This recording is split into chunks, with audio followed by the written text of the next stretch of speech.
नमस्कार दोस्तों, panther academy में आप सभी लोगों का हार्दिक स्वागत है और उम्मीद है आप लोग स्वस्थ होंगे और अपने सपनों को साकार करने के लिए निरंतर प्रयास कर रहे होंगे। आइए हम लोग आज इस सेशन का शुरुआत करते हैं और जैसा कि अभी हम लोग पहले कल के जो रिकैप क्वेश्चन होंगे उनको देखेंगे, फिर उसके बाद आज के सेशन का शुभारंभ किया जाएगा। आइए दोस्तों, कल का हम लोग रिकैप कर लेते हैं।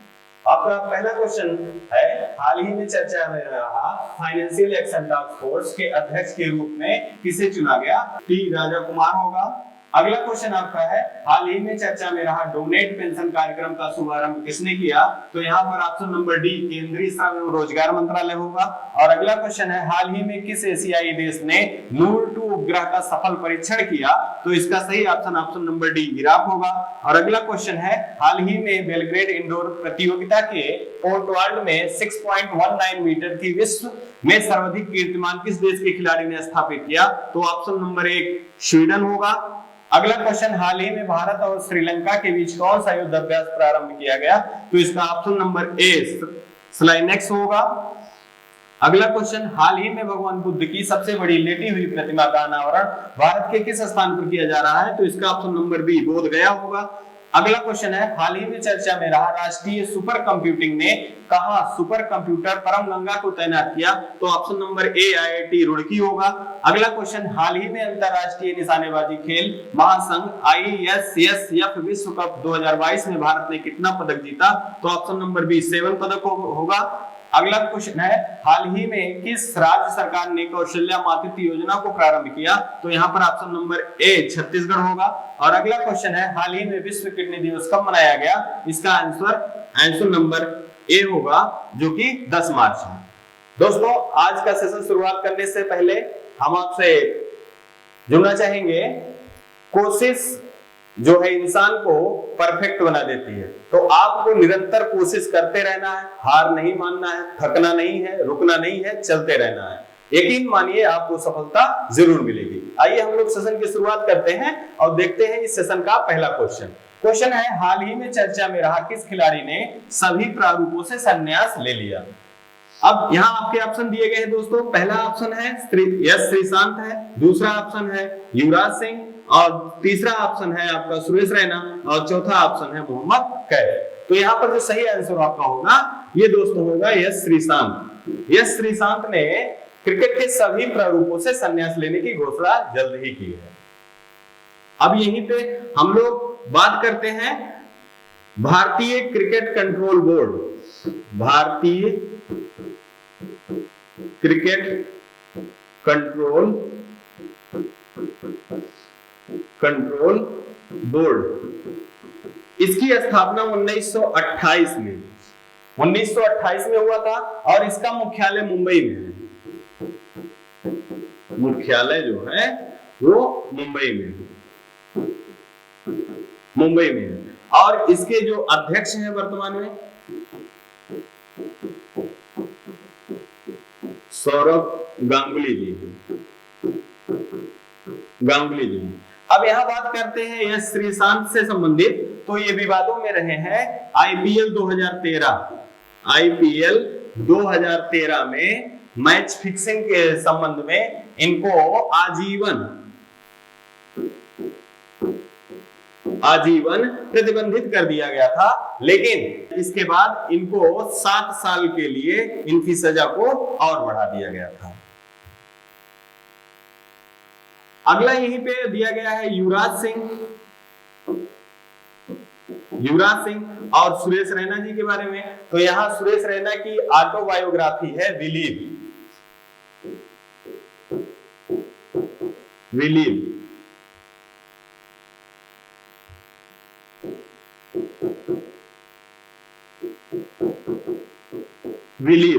इनकी ऑटोबायोग्राफी है बिलीव। अगला क्वेश्चन हम लोग देखें और अगला क्वेश्चन है, हाल ही में चर्चा में रहा भारत का सबसे बड़ा तैरता हुआ फ्लोटिंग प्लांट का स्थापना भारत के किस राज्य में किया गया? तो आपके ऑप्शन जो दिए गए हैं, ऑप्शन नंबर ए दिया गया है Manipur, option number B Tamil Nadu, option number C Goa, option number D जो दिया गया है कर्नाटक। तो यहाँ पर जो सही आंसर होगा दोस्तों वो होगा तमिलनाडु। अगला क्वेश्चन है, हाल ही में चर्चा में रहा रिजवाना हसन, जिन्हें अंतरराष्ट्रीय महिला साहस पुरस्कार दिया गया, उनका संबंध किस देश से है? तो आपके ऑप्शन दिए गए हैं। Option number A Bharat, option number B Pakistan, option number C Saudi Arab और ऑप्शन नंबर डी बांग्लादेश। यहाँ पर दोस्तों जो आपका सही आंसर होगा यह होगा बांग्लादेश। बांग्लादेश की रिजवाना हसन को अंतरराष्ट्रीय महिला साहस पुरस्कार से सम्मानित किया गया है। अब रिजवाना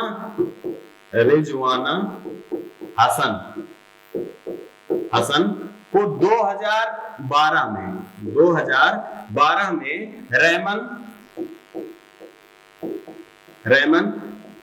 रेमन मैग्सेसे पुरस्कार से भी सम्मानित किया गया है। साथ ही साथ अगर हम भारत के परिप्रेक्ष्य में बांग्लादेश से जानकारी इकट्ठा करें तो जो गंगा नदी है, गंगा नदी जो कि भारत में गंगा के नाम से जानी जाती है, बांग्लादेश में पद्मा के नाम से जानी जाती है। हाल ही में चर्चा में रहा फिक्की के महिला संगठन के आधार पर 100% महिलाओं द्वारा संचालित पार्क किस राज्य में स्थापित किया गया? अब यहाँ पूछा जा रहा है फिक्की के महिला संगठन। इस चीज को आप नोटिस करिए, फिक्की संगठन अलग है और फिक्की का महिला संगठन वो अलग है।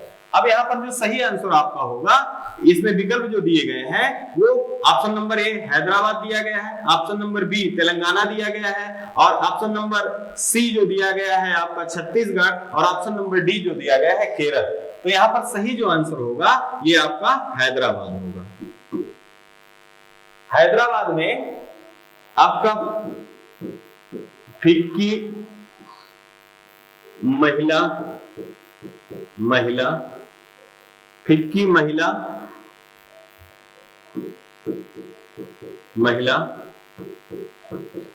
संगठन द्वारा 100% महिलाओं के द्वारा संचालित पार्क की स्थापना की गई है और इसमें टोटल 25 यूनिट और सभी यूनिटों के कार्य पर देखभाल सिर्फ महिलाओं के द्वारा प्रायोजित किया जा रहा है। अभी रिसेंटली में आप फिक्की महिला संगठन की अध्यक्ष चुनी गई है जिनका नाम है उज्ज्वला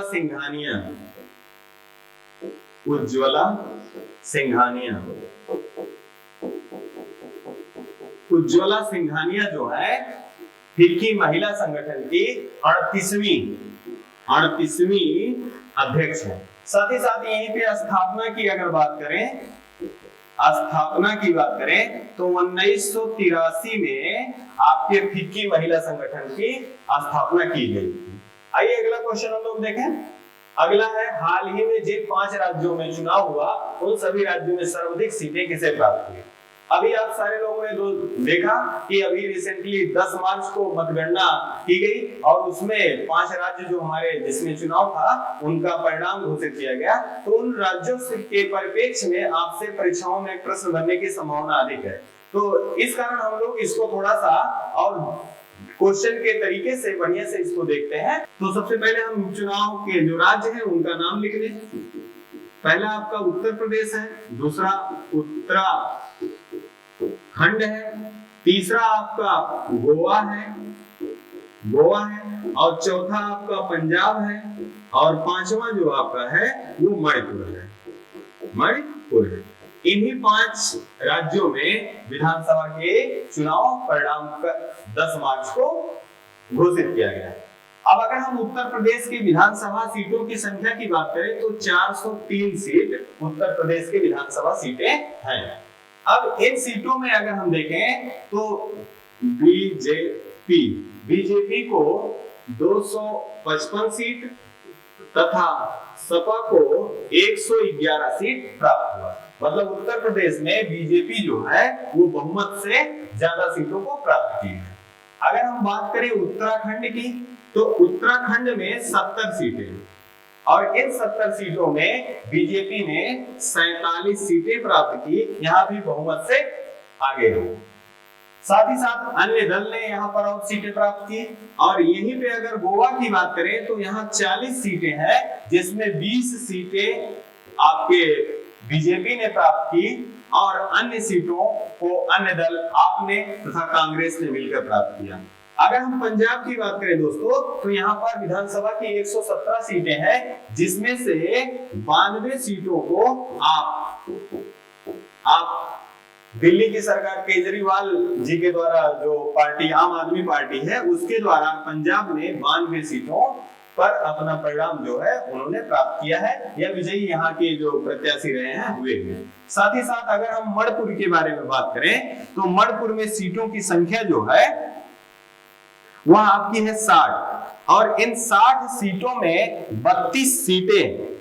32 सीटें बीजेपी को प्राप्त हुई।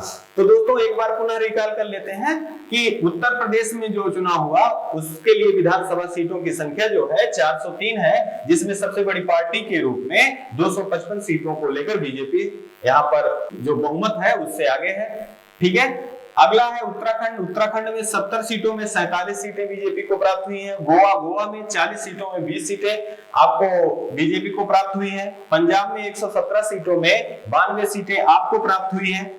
बाकी आपको बीजेपी और कांग्रेस दोनों लोगों को मिला है। और मणिपुर में जहां की 60 सीटें हैं वहां पर 32 सीटें बीजेपी पाई है, बाकी अन्य दल पाए हुए। आइए दोस्तों हम लोग अगला क्वेश्चन देखें। अगला क्वेश्चन है, हाल ही में महिला विश्व कप में संयुक्त रूप से सबसे अधिक विकेट लेने वाली गेंदबाज कौन बन गई? यहाँ महिला विश्व कप की बात हो रही है। तो दोस्तों यहाँ पर जो ऑप्शन आपके दिए गए हैं, पहला दिया गया है झूलन गोस्वामी, दूसरा दिया गया है मिताली राज, तीसरा दिया गया है हरमनप्रीत कौर और चौथा दिया गया है दीप्ति शर्मा। तो दोस्तों इस प्रश्न का जो आंसर होगा वो होगा झूलन गोस्वामी, झूलन गोस्वामी। अब आइए हम लोग इसकी क्वेश्चन की व्याख्या देखते हैं। तो महिला विश्व कप 2022 इसका आयोजन, सबसे पहले हम लोग ये जाने कि इसका आयोजन कहाँ हो रहा है। तो इसका आयोजन न्यूजीलैंड में, न्यूजीलैंड की राजधानी वेलिंगटन है, यहाँ पर हो रहा है। और ये किस क्रम का है? तो यहाँ क्रम जो है ये 12वां संस्करण है। और कितने देश इसमें भाग ले रहे हैं? तो टोटल 8 देश इसमें भाग ले रहे हैं। साथ ही साथ अगर हम बात करें क्या विश्व महिला कप जो 2022 है इसके पहले कब हुआ था? तो 2017 में इससे पहले महिला विश्व कप हुआ था। साथ ही साथ अगर 2017 में विजयी कौन रहा तो वहां पर इंग्लैंड जीत गया था, जबकि उप विजेता के रूप में भारत रहा है। अब अगर हम यहाँ देखें झूलन गोस्वामी के बारे में, तो अभी जो रिसेंटली विश्व कप का सीरीज चल रहा है उस सीरीज में झूलन गोस्वामी ने सर्वाधिक विकेट की जो सीमा है, जो कि ऑस्ट्रेलिया के खिलाड़ी हैं, उनके रिकॉर्ड को इन्होंने तोड़ दिया और ये अब उनके संयुक्त रूप से उनके बराबरी पर हो गई है। अब यही अगर हम बात करें मिताली राज की, तो विश्व में सर्वाधिक महिला क्रिकेटर जो है उनमें सर्वाधिक रन बनाने वाली जो महिला क्रिकेटर है वो मिताली राज है। आइए तो दोस्तों अगला क्वेश्चन हम लोग देखें। मार्च 2022 में स्पेसएक्स के द्वारा कितने नए स्टारलिंक उपग्रहों को ऑर्बिटल में सफलतापूर्वक प्रक्षेपित किया गया? तो यहाँ आपके ऑप्शन जो दिए गए हैं दोस्तों, पहला दिया गया है 12, दूसरा दिया गया है 48, तीसरा दिया गया 44 और चौथा दिया गया है 40। दोस्तों इस प्रश्न का जो उत्तर होगा आपका यह होगा 48। अब यहाँ बात करते हैं स्पेसएक्स के बारे में।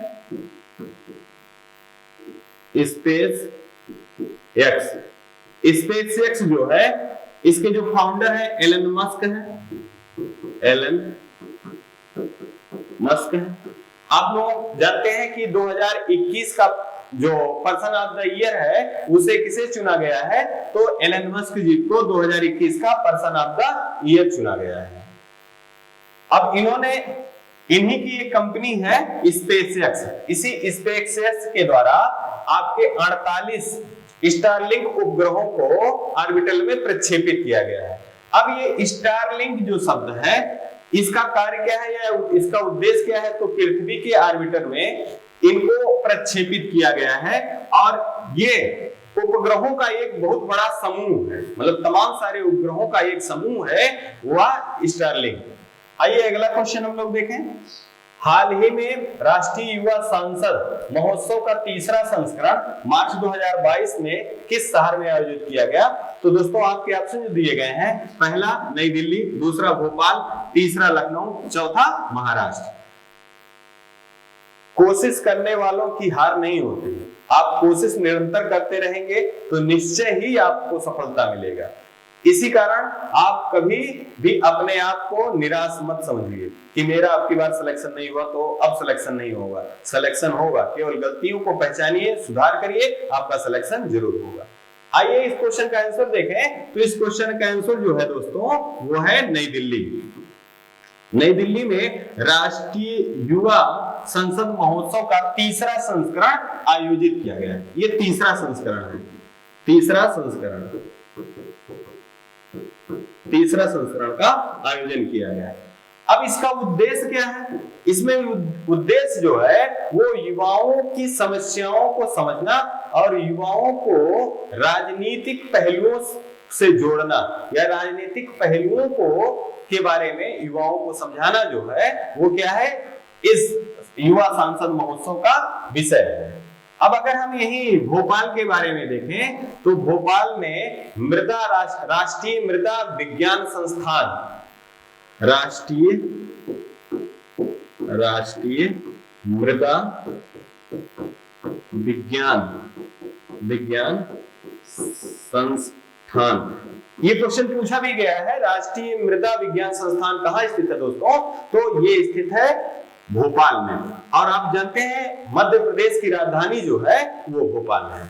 अगर यही बात करें हम लखनऊ की, तो लखनऊ में गन्ना अनुसंधान केंद्र स्थित है। गन्ना अनुसंधान केंद्र कहाँ स्थित है? लखनऊ में। और यही महाराष्ट्र के बारे में अगर बात करें तो महाराष्ट्र और गुजरात दो ऐसे राज्य हैं जो अपना स्थापना दिवस प्रत्येक वर्ष 1 मई को मनाते हैं।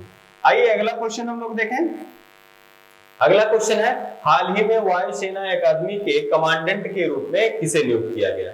क्वेश्चन का जो आंसर दिया गया है दोस्तों, पहला दिया गया है वी चंद्रशेखर, ऑप्शन बी दिया गया है V R Chaudhary, option C दिया गया है कुलदीप सिंह और ऑप्शन डी जो दिया गया है पंकज कुमार सिंह। तो यहाँ पर जो सही आंसर होगा आपका दोस्तों वी चंद्रशेखर। इनको वायुसेना अकादमी का कमांडेंट के रूप में नियुक्त किया गया है। अब यही अगर बात करें अन्य विकल्प के रूप में दोस्तों, तो वी आर चौधरी वायुसेना के प्रमुख हैं। वायुसेना के प्रमुख हैं। अगर कुलदीप सिंह जी के बारे में बात करें तो सीआरपीएफ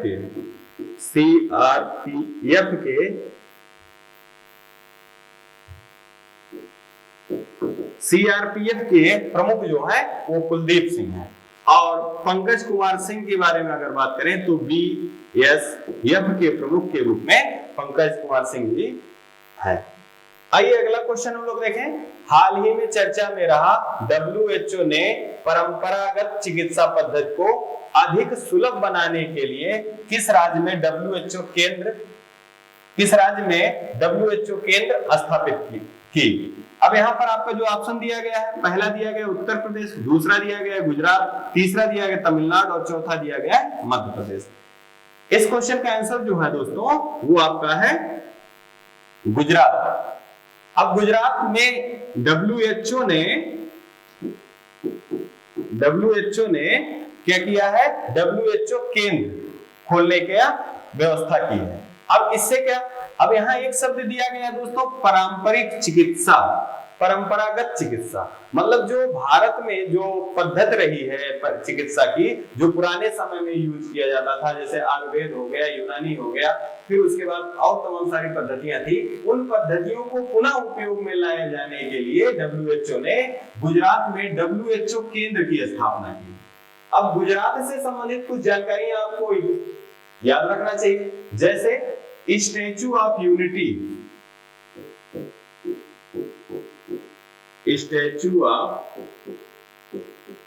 यूनिटी कहां पर स्थित है? तो ये गुजरात में स्थित है।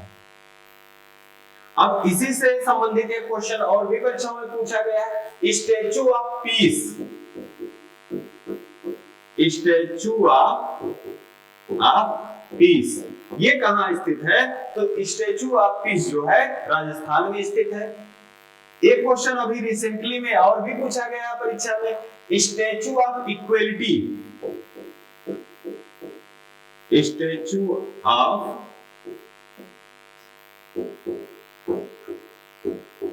इक्वलिटी, स्टैचू ऑफ इक्वलिटी कहां स्थित है? तो ये हैदराबाद, हैदराबाद में स्थित है। और ये statue of equality, statue of equality को स्टैचू ऑफ समानता का प्रतीक के रूप में भी जाना जाता है। अब यहाँ पर आप देख रहे हैं कि क्वेश्चन आपसे पूछा गया है कि हाल ही में चर्चा में रहा WHO ने परंपरागत चिकित्सा पद्धति को अधिक सुलभ बनाने के लिए किस राज्य में WHO केंद्र खोलने की अनुशंसा की है? तो वो गुजरात हो गया। अब गुजरात से संबंधित जानकारी, स्टैचू ऑफ यूनिटी कहां पर स्थित है? तो गुजरात में स्थित है। साथ ही साथ स्टैचू ऑफ पीस कहां स्थित है? तो यह आपका राजस्थान में है। स्टैचू ऑफ इक्वलिटी कहां स्थित है? तो यह हैदराबाद में स्थित है। साथ ही साथ अगर गुजरात में देखें तो गुजरात में गिर नेशनल पार्क, गिर नेशनल पार्क, गुजरात में बंसधा नेशनल पार्क और गुजरात में कलोल उर्वरक संयंत्र के रूप में प्रसिद्ध है। ये सारी चीजें गुजरात से संबंधित है। और हाल ही में आपको डिफेंस एक्सपो 2022, डिफेंस एक्सपो 2022 का आयोजन कहां किया जा रहा है? तो गुजरात के गांधीनगर में डिफेंस एक्सपो 2022 का आयोजन किया जा रहा है। उम्मीद है दोस्तों ये सीरीज आपको पसंद आ रही होगी, और अगर ये सीरीज हमारी आपको पसंद आ रही है तो आप वीडियो को शुरू से अंत तक देखिए और अपने कमेंट के माध्यम से सुझाव, साथ ही साथ जो प्रेम और स्नेह आपका चैनल के प्रति बना है उसको बनाए रखिए और अन्य लोगों को भी चैनल के बारे में अवेयर कराइए। साथ ही साथ जो आप जिस भी तैयारी के लिए लगे हुए हैं अपने लक्ष्य को बनाए रखिए और निरंतर प्रयास करते रहिए। संस्था हमेशा आपके साथ है। जय हिंद, जय भारत।